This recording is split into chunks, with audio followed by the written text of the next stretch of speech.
a 2.6 mile swim, a 112 mile bike ride, and then a 26 mile run, one after the other in 16 or 17 hours. That was booked for August 2020 last year, Ironman Kalmar in Sweden. Unfortunately, that did get cancelled. When the first lockdown hit in the UK from the virus spreading, I went into emergency work mode. So I work for myself as a video maker, and I had no work for 3 months. I had little bits of editing to do, but I needed to make sure that the money kept coming in and I could pay bills and pay for food. So I ended up getting a part-time job at delivering pizza, and that kind of disrupted the training plans really. So I'd be working from like 5 until 12 at night, not getting home till 1 o'clock, then eating, then trying to get to sleep, so it messed up my sleeping pattern.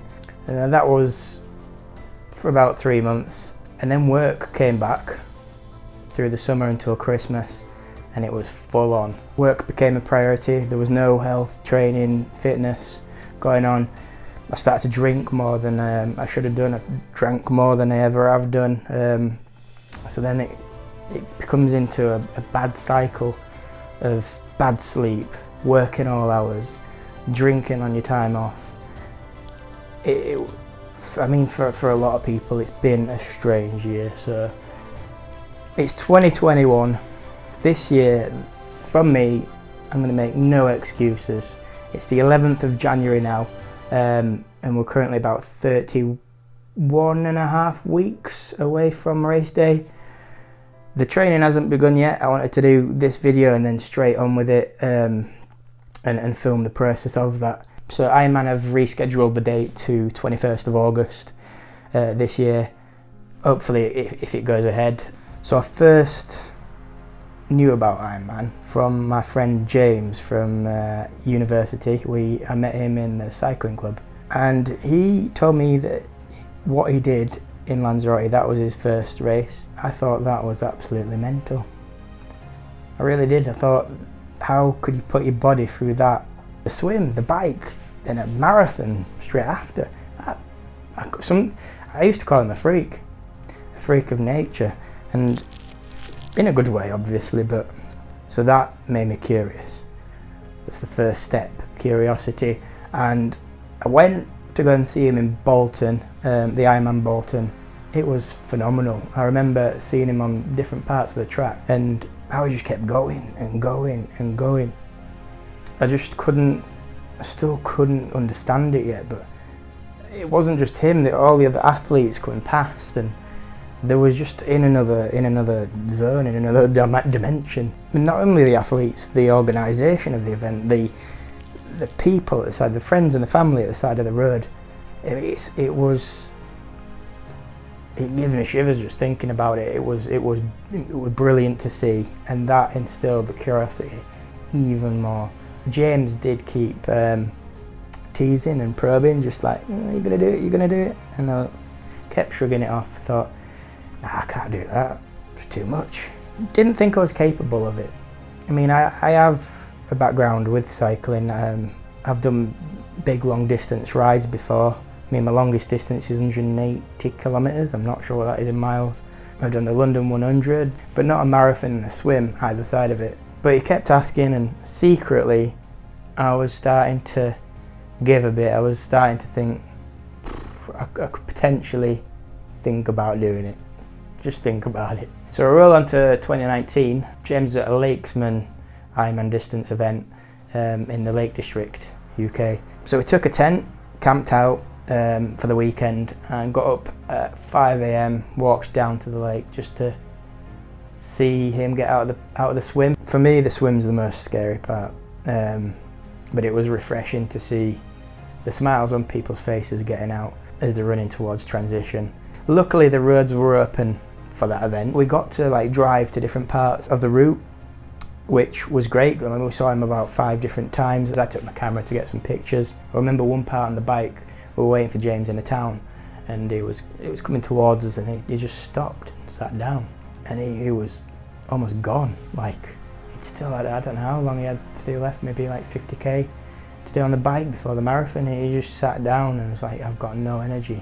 He was in a dark place at that point. Filled up with water, got some sugar in him. After 5 minutes, off he went. We drove to another point to see him one last time on the bike. He flew past singing.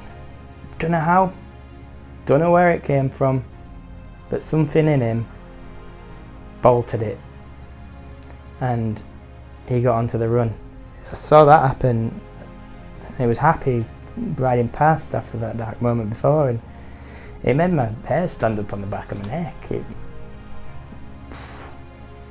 It was great to see. In the end, he finished with a time of 12 hours and 16 minutes, which is amazing to say that happened on the bike. I mean, even he says that he can't believe he got that time, and he calls it the disaster on the bike. It weren't. He turned it around and it was brilliant. Got back home, I sat, thought about it, and then I thought, where do I sign up for this madness? I wanted a taste of that, the whole ride of it, the whole downs and the ups and how hard it is, and overcoming it and achieving it, and just seeing someone else do it, hair stand up on your back. Imagine if that was you. For me, I want to see what's possible. We've got a body, and you can either choose to not look after it like I did last year, or you could just see what you can do with it. I mean, you make it healthy, make it work right, make it work how it should, eat the right foods, go cycling, go running, go swimming. Been into cycling before, and I've always thought of myself as a cyclist, but recently I've not done what I enjoy, so I need to get back to that. I've been healthy before. I've done the London 100, which was an epic ride through London where the roads were closed and stuff, the Dark Peak Challenge in Wakefield. I've done my own personal solo long distance rides, and the health that I felt, I want to feel that again, but beyond that. What is beyond that? I want the lifestyle that improves myself. I want the lifestyle that improves the work that I do, everything that I do. Sleep. I mean, I've been a rubbish sleeper for forever, and if that can knock me into a good sleep pattern and deep sleep cycles and stuff, it's the process. It's not just about the Ironman event itself, it's about the process of doing it. It's about getting up at silly o'clock and going out for a ride when you really don't want to, or lifting the extra weights. Or I know it'll be hard, I know it'll be challenging, but that's why I want to do it. I'm 28. I mean, I'm not getting any younger. I mean, I'm not very healthy at the moment, and you can continue being like that and getting worse, or turn it around before you do get older and harder to change things. I've been lucky in the past that when I do put myself into training and into fitness, that my body does adapt very quickly. I don't know if that'll happen this time. I'd say there's about five reasons why I want to film this and document it.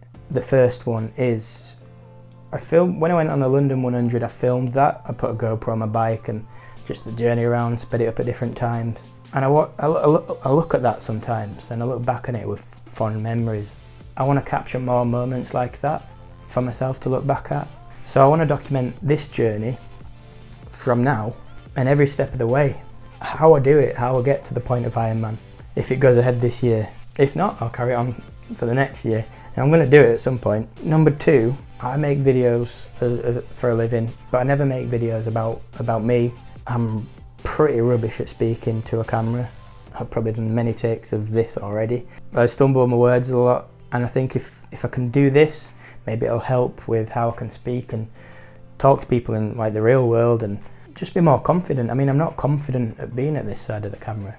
So this is a test in itself, so if I can get more confident at that, I can use them skills in other areas. Number three, that is mixing my line of work, passion, with this passion of fitness and health and Ironman, and mixing them together to hopefully, after this year is up, create a documentary. And that documentary, I don't want it to just be about me. I want it to be about meeting other people that are doing the Ironman, meeting other people and learning and talking and getting their advice and ideas and what they're doing and what stages they're at. And it's a documentary about why and who's doing it and how they're doing it. It's all about speaking to people and getting other people involved. I mean, it's hard to do this thing alone. You need advice from people. You need to be great to train with other people. And I want to find out other people's stories. I mean, everyone has a different reason why. Everyone does it differently. Everyone trains differently. Everyone's got different advice. Why not share that in these videos and then create a bigger documentary at the end of it? Reason number 4, I want to put it on YouTube because hopefully it might help others. So the journey that I go through to get there is documented, and the different steps and the downfalls and things that go wrong, and there will be days that happens, the dark days, and if I can put that out there and maybe help someone else, wicked. Number 5 is to keep myself accountable. I don't want to be in a position where I feel lazy and I just want to skip a ride day or skip a run day. Obviously, if I'm really exhausted because of the workouts, I will take the rest. By filming it, I will feel accountable to carry on filming the process, and by carry on doing the process, I'll only get to where I want to be. All in with the training, all in with eating food, all in with researching, learning, looking up different methods and different ways of getting fitter and stronger. So goals like this need a plan. You know, start with the first 10 weeks of base training. You need to start with that base to be able to build on that base and then get to the peak just before the race day. And I've been researching a lot at the moment, and I'm getting quite geeky and nerdy in doing that, so I'm getting quite into that bit. But it's about taking that step to follow through with it, follow through with the plan, and make sure you follow the small steps. It's all about getting the small steps in line and doing one after the other, rather than thinking about the full end goal as a whole. Otherwise you can become too overwhelmed about it. I mean, it is easy to become overwhelmed about thinking about the swim, the bike, the run straight after each other. So if I break that down in steps and make the plan right, I can put it up on the wall, and I can see what I've got to do that week, and I can see what I've got to do the week after, and how I can step the duration up each week, and how I can improve on a certain discipline. And even with eating, I want to go into about what I might be eating or what I might be cutting out. One thing I am cutting out is alcohol. I haven't drank this year so far. I mean, it's only 11 days, so. But I mean, cutting that out will affect the sleep, it'll affect the recovery, it affects how sluggish you feel. I mean, I don't want to feel like that anymore, so that's to the side. And it's all about taking the next step. And the next step is to start. One big problem, the gyms are shut. But I've got a plan for that, so next video I'll show you that plan. Let's go.